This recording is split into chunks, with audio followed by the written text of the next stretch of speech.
just tell us about your take on the finance bill 2024. It has brought to a lot of complaints, a lot of complaints from Kenyans. What is your take on this proposed bill?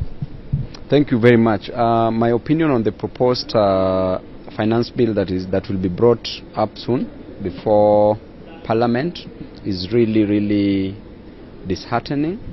It is a proposal that is going to hurt Kenyans economically.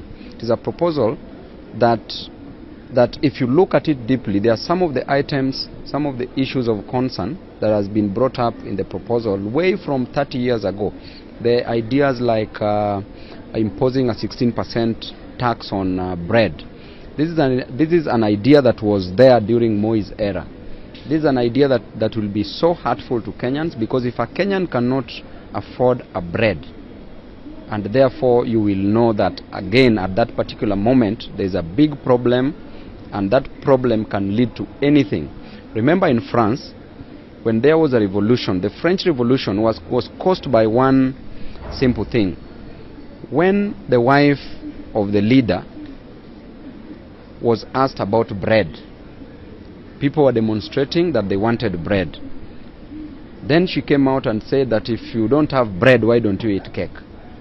That is what Ruto is simply trying to tell us. Because if people couldn't afford bread, how could they afford a cake?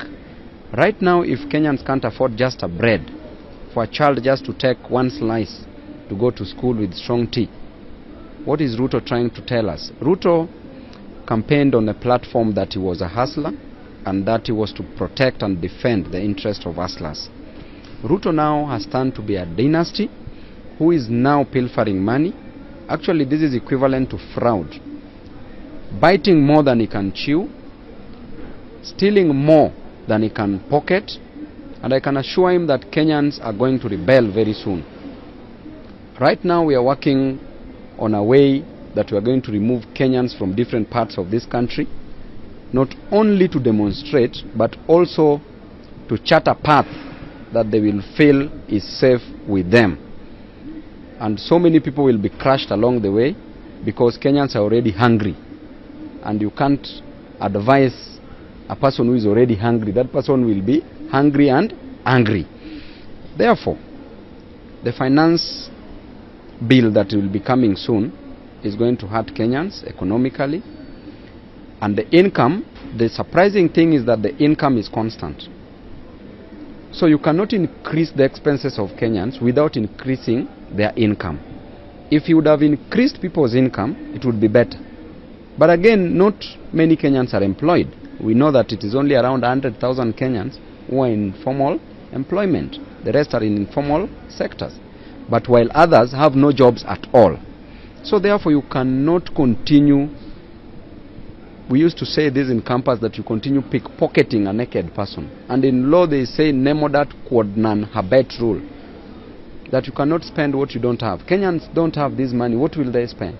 You cannot expect blood from guavas. So therefore, President Ruto, as we all know, is that he's a very clueless president. He doesn't know what he's doing. He doesn't know how to manage a nation.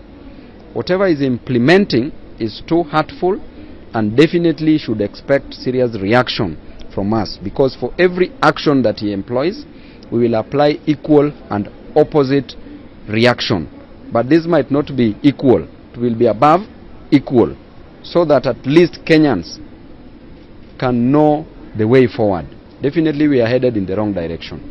There is a 2.5 motor vehicle tax that is being proposed. It's a new one, where of course if you have a motor vehicle, 2.5% tax of the total of the value of the vehicle. Maximum it's 100,000, 5,000 is the minimum.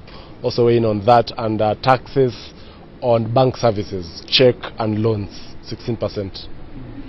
First of all, if I talk about the service industry gives Kenyan economy of 61%. It contributes to 61% of the Kenyan economy, then followed by agriculture. If we talk about the service industry, which has banking and insurance, if a mwananchi, a common mwananchi, a hustler goes to take loan to do business, then we increase tax on this loan in terms of the loan interest being given by the central bank rates, The moment it goes high, the way it is high, the loan interest will be higher. Then in addition to that, you put an additional charge, the transaction cost, which is still higher. So the question is, why do we want to burden a common mwananchi with all these taxes?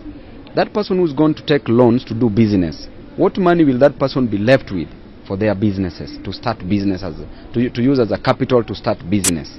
It means that we are killing even businesses in this nation. We are discouraging borrowing. People can't do business without borrowing.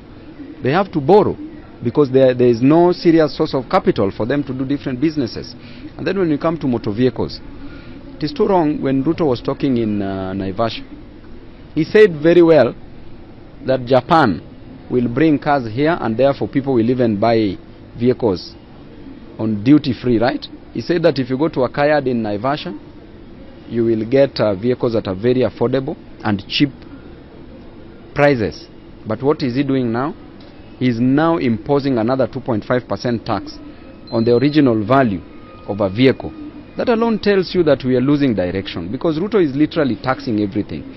If you go to Central, is now, if he sees that in your compound you have a fruit, like you have a fruit, a mango fruit, if you have avocado, he sends KRA people to climb the top of a tree to count the number of avocados in your compound, and is imposing tax on every avocado. Surely, what are we doing as a nation? This is just, Ruto is reducing this country, I don't know to what, to be honest. This is a person who used to be a vice chairman of CU, Christian Union. What happened with power? You know, I'm so concerned because he's a fellow Kenyan like myself. I'm so concerned because we are losing one important sheep of Christ. You see? And you see, the Bible even says that if you lose one sheep, you should work 10 times harder to bring that sheep into the homestead, right? Back home. So this is a sheep that is lost. And Ruto should be the person that he used to be. That person who was in Chiromo. That person who was in CU. That person who mastered the Bible.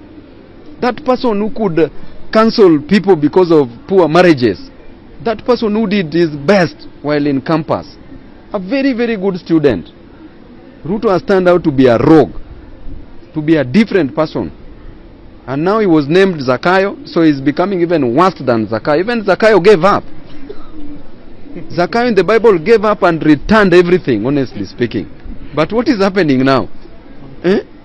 So, We give up.